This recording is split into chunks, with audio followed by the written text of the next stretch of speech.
Hi everyone, Scrappy Kathy here. Doing something a little different today. I've turned, I'm using the photo booth app on my Mac to film this because I kind of wanted to show what's going on the table with stencils.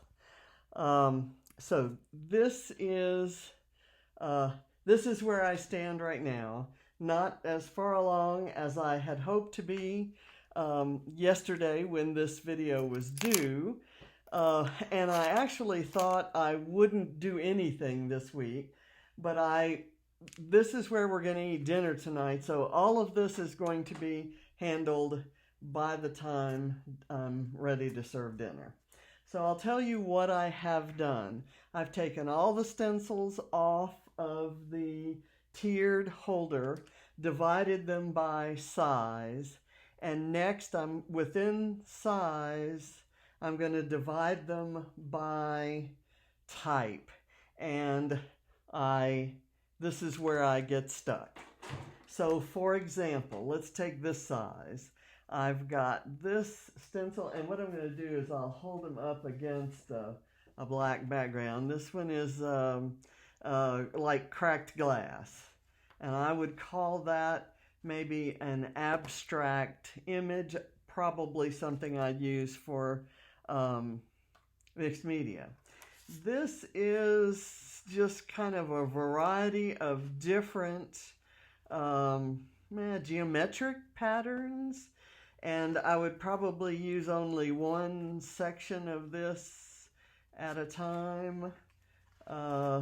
This is kind of an abstract downtown kind of cityscape sort of scene with trees in the foreground, and so this would be used as an abstract image at the back of like kind of behind maybe some photos of New York City or something like that. This one is something similar to that. It's also a cityscape with a bridge in the background. You can see the tall buildings. I've used this one. I don't think I've ever used this one, and to be honest, until I pulled it down from there, I didn't really remember that I had it. But at one point, I was doing a lot of art journaling a few years back, and I was buying some Stencil Girl stencils, and I think that's what these are. They had a special on at a very discounted price, and so I ordered quite a few, and they all came at the same time, and I didn't use them. Abstract trees. So I'm seeing that I've got groupings of geometrics and abstracts. This is a Diane Reevely stencil that has snowflakes and then this kind of candy cane border and the word snow. I've used this on Christmas cards a lot to do kind of a texture of those snowflakes. In fact, it's been so used that it's kind of curling up in places. So that's actually, I would call this is another category. So I've got abstracts and geometrics, and now this is images, kind of real images, and not quite sure where to put that. That's something I have played with many times, but in this size I haven't found. This would probably go with the geometrics. These are little hearts, and they kind of give you a texture. These are geometrics. Circles, I kind of want to identify separately from other geometrics because I use circles a lot. That's almost kind of waves. I want to do beachy or seaside kind of. I have a lot of fish and seashells and things like that. What I haven't come upon yet is something that I would call a texture, This is kind of some arrow images, and you could do them partially or the whole thing. Floral, I probably will separate the florals. This actually probably shows up better there. This is two different stencils actually. One is and here I need white maybe in the background. One is a striped heart and the other is a heart filled with hearts, and those are nice to just kind of add a little accent to the side of a photo or something like that. I haven't used those extensively. There's a floral, raindrops, leaves. I'm going to call the raindrops and leaves kind of specific images. These, I'm not sure what to call them. They're like little keyholes. They're, let me see if I can show that. They're just little keyholes, but I would use that for texture. So that's my other category, is texture. And all of these Tim Holtz kind of, well, not all of them. I'll go through those in a minute. But as you can see, I'm kind of going through, there's some dilutions that are stamps and masks, and you can do lots of different things with those. And this is a Dina Wakley, also stamps and masks. And I've got some very large dilutions ones. Here's an example of a texture one. Let's see if I can do a good background. You can kind of see it's like a burlap bag that's kind of folded over and just, I've used this one extensively. There's one that would be images. These are florals and so forth. So you can kind of see where I'm heading. I think I came up with 5 categories just in looking through this stack. This is a stack. These are the only 2 I have in this size. These I would put this one in.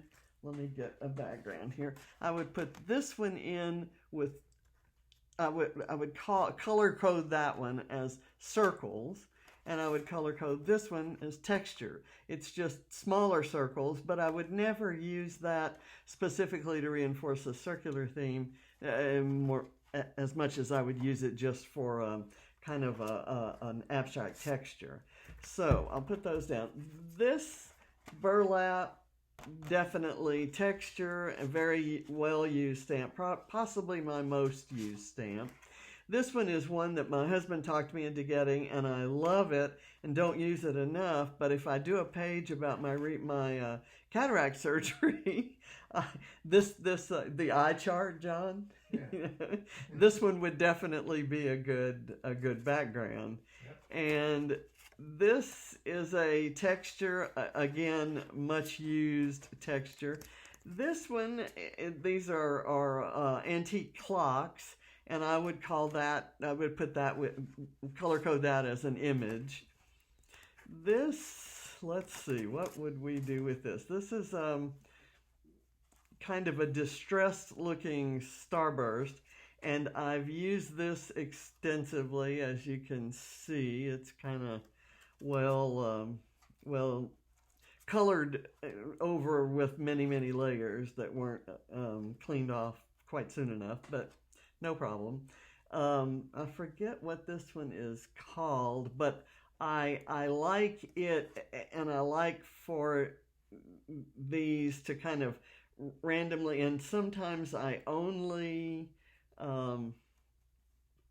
put the material, I only press texture paste or something through the beginning of them so that I don't get to this squared off edge at the end, although they're not as bad as some. So not quite sure what to call that. Might call that an image rather than a texture. Let's see, would this be a circle or a texture? I'm going to call it a texture. Words, I'm going to have one for words. I've got quite a few that have words. These are travel related words. Here's another texture. It's also circles, but it's smaller, and a lot of the circles aren't complete. So I'm not sure my screen went out on that. Anyway, what I'm going to spend the rest of the day doing is deciding on my categories and color, and deciding on the colors and cutting things so that they can hang and getting them all hung back up on my tiered holder.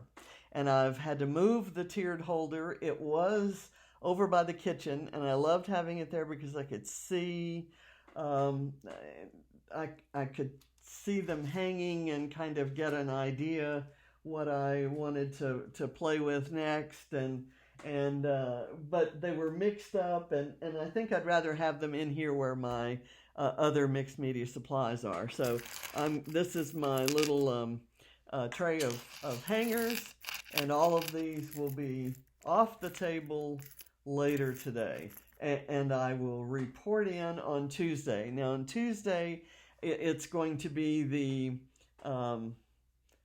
final video of stencils, and also kind of declaring that I'm giving myself a couple weeks to even get started on stamps.